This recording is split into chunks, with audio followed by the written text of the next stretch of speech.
What is up, guys? Today I'm going to be installing the Flyin Miata Link ECU. I have no idea what I'm doing. I'm just following the instructions. So, this isn't going to be like a professional how-to. I'm just going to show you guys how I'm doing it. But it's pretty simple. Basically, you replace your ECU with this one, and you keep the stock ECU case, which apparently is good for a lot of like racing classes and like the SCCA and whatnot. But apparently that's like a big pro to having this set up. But yeah, it's just plug and play. It's basically like a cheap Mega Squirt. So, you just plug your harness in there, and yeah. The only really modifications, like as far as wiring goes, is it does have a intake air temperature sensor. And what they do is they actually use a pre-existing wire in the harness, and you have to move it over for the air temperature sensor, because with this ECU you no longer have to run a mass airflow sensor. And just so you guys know, this car is a 1994, and I got the instructions for a 94/95.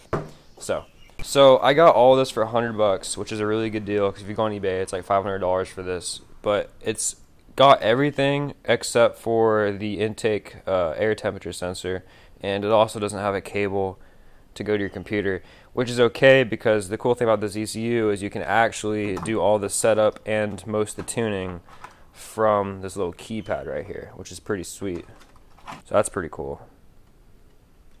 So it just plugs in, and that just plugs in right there, I believe. Yeah. And then it also has a knock sensor, which I've never had that before.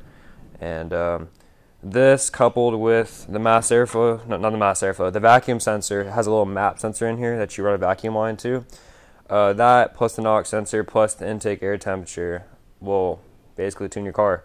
Oh, and the O2 sensor. So you have the option with this ECU of running either the narrow band or the wide band, and I have the narrow band. So I'm going to go ahead and just set it up with the narrow band and see how it works.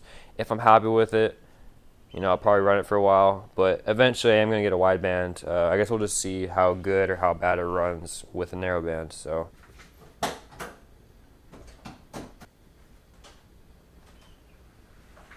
in the 94 and the 95 Miatas, the ECU is actually behind the passenger seat. So we're just going to go ahead and move this up. This car is really dirty. Looks like we got some tape, some packing tape. I don't even know why the hell I have that in there. Looks like we got some sunscreen. And what else we got? So then you're just going to go ahead and pull up this carpet. And here's the Band-Aid I'm running. So it's actually a pretty nice Band-Aid. It's the Jackson Racing Boost timing controller. I'm probably just going to keep that in there for now. Probably going to take it out later, because I just want to get this thing on the road. So here's your ECU, obviously. We're going to go ahead and unbolt that and then take it to the bench.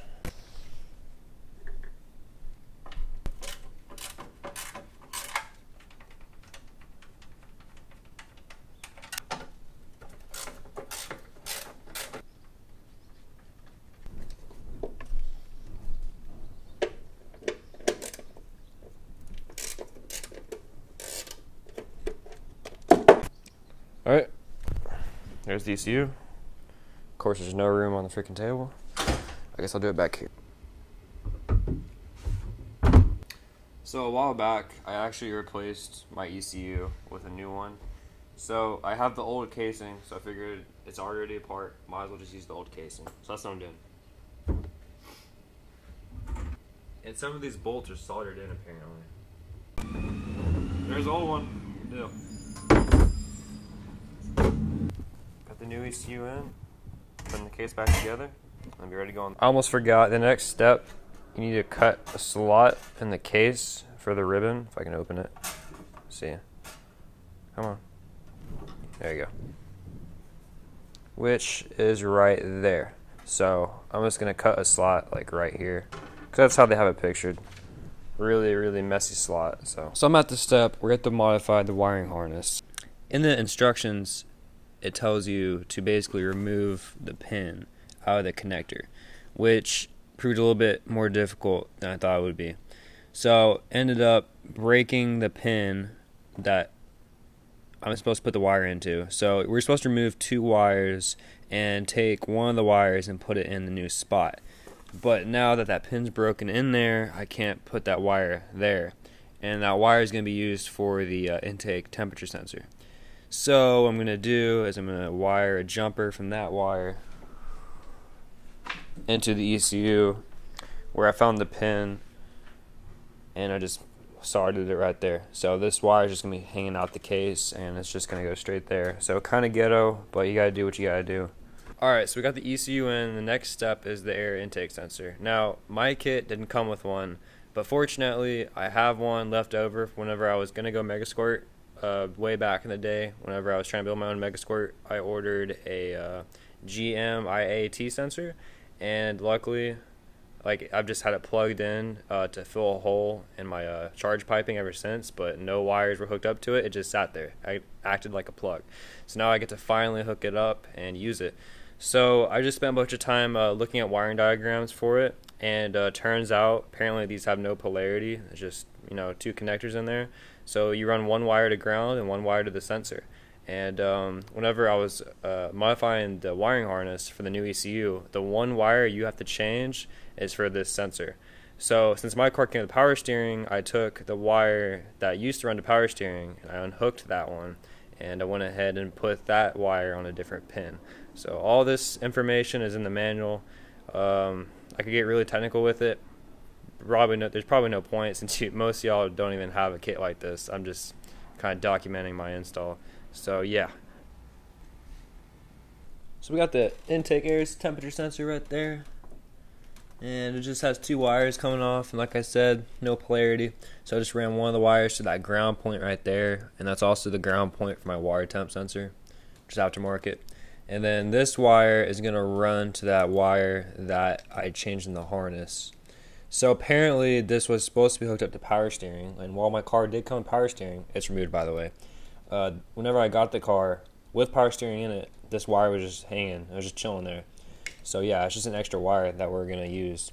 So I'm going to solder this wire into this, and then the ECU is going to get readings from the sensor through this wire. So pretty simple. And then once I get that done, I have to put the knock sensor in. Once I get that done, I have to put in the the map sensor for like the vacuum. And then once all that is done, I think I can actually get to the tuning aspect of it. So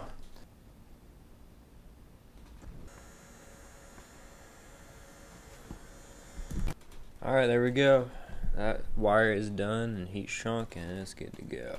Alright, so next up is going to be the knock sensor. Alright guys, I just finished installing the knock sensor, and I've come across a roadblock. So I'm at the point where I'm installing the new map sensor to replace the mass airflow sensor. And basically how it works is you plug in your vacuum line right there, and then this RCA jack you connect right here, and that's your knock sensor.